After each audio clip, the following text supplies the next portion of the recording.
Welcome to rise digital. আজকে কথা বলবো সোশ্যাল মিডিয়া পোস্ট স্ট্র্যাটেজি নিয়ে।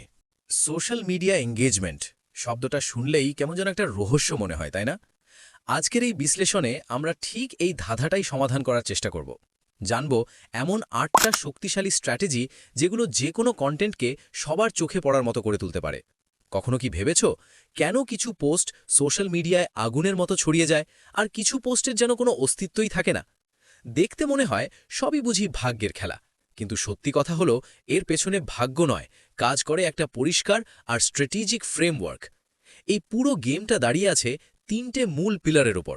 এই ৩টে পিলার যদি ঠিকভাবে বোঝা যায় তাহলে এঙ্গেজমেন্ট আর কোনো রহস্য থাকে না। চলুন শুরু করা যাক। পিলার ১, বিশ্বাস আর অথরিটি তৈরি করা। এই পিলারটা অনেকটা একটা বিল্ডিংয়ের ফাউন্ডেশনের মতো। ফাউন্ডেশন মজবুত না হলে উপরে যত সুন্দর জিনিসই বানানো হোক সব ভেঙে পড়বে। মানুষকে আগে বিশ্বাস করাতে হবে যে আপনি যা বলছেন সেটা নির্ভরযোগ্য। Strategy ১, myth busting. ইন্ডাস্ট্রিতে চালু থাকা কোনো ভুল ধারণা ভেঙে দিন। ধরুন সবাই বলছে সফল হতে হলে দিনে ৫ বার পোস্ট করতেই হবে। আপনি যদি ডেটা দিয়ে দেখাতে পারেন দিনে একটা হাই কোয়ালিটি পোস্টই বেশি কার্যকর, তাহলে কি হবে? মানুষের চিন্তায় একটা ধাক্কা লাগবে আর তারা আপনাকে এক্সপার্ট হিসেবে দেখতে শুরু করবে। স্ট্র্যাটেজি ২, জটিল বিষয় সহজ করে বলা। সোশ্যাল মিডিয়ায় মানুষের মনোযোগ খুবই কম। এক মুহূর্তেই যদি বোঝা না যায় স্ক্রোল করে চলে যাবে।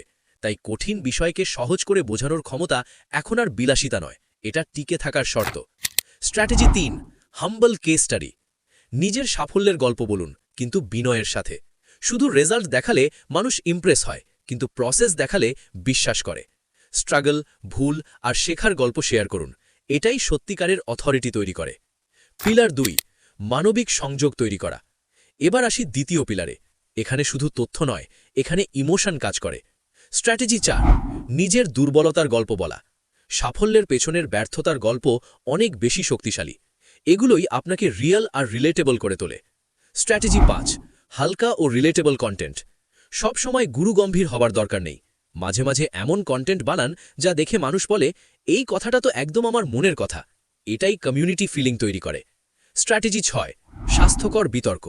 রিচ কমে গেলে ইন্ডাস্ট্রি রিলেটেড কোনো বিতর্কিত বিষয় তুলতে পারেন, কিন্তু লক্ষ্য ঝগড়া নয়, লক্ষ্য আলোচনা। এই স্ট্র্যাটেজি খুব সাবধানে ব্যবহার করতে হবে। Pillar ৩, clear value delivery. বিশ্বাস আছে, সংযোগ আছে, এখন দরকার ভ্যালু। স্ট্র্যাটেজি ৭, প্রবলেম বনাম সলিউশন। অডিয়েন্সের একটা নির্দিষ্ট সমস্যা ধরুন আর সরাসরি তার সমাধান দিন। এই ধরনের পোস্টেই সবচেয়ে বেশি সেভ আর শেয়ার হয়। Strategy ৮, carousel outline. একটা প্রুভেন ফরম্যাট। আকর্ষণীয় title, step by step guide, ছোট সামারি এবং ক্লিয়ার কল টু অ্যাকশন।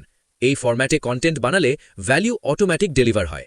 শেষ কথা, আজ আমরা কথা বললাম ৮টা শক্তিশালী স্ট্র্যাটেজি নিয়ে। সবকিছুর মূল কথা ৩টে পিলার।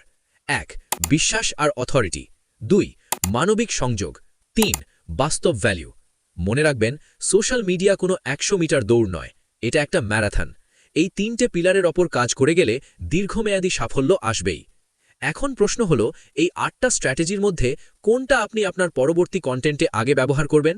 কমেন্টে জানাতে পারেন। আপনাদের ভাবনার অপেক্ষায় থাকলাম।